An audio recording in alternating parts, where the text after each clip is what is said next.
আমার কাছে লাস্ট ইয়ারের কিছু পার্সিলেন প্ল্যান্ট ছিল।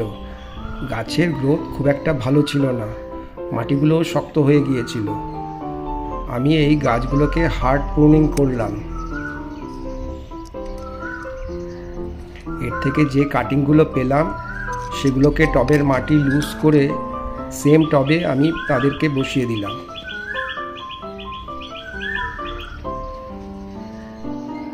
এবার এই পটটা দেখতে খুব ভালো লাগছে। বাকি যে কাটিংগুলো ছিল সেগুলোকেও আমি অন্য একটি টবে বসাবো, কিন্তু এবার আমি নতুন একটি টব নিয়ে কিছু লুজ সয়েল নিয়ে তার মধ্যে সেই বাকি কাটিংগুলো বসিয়ে দিলাম।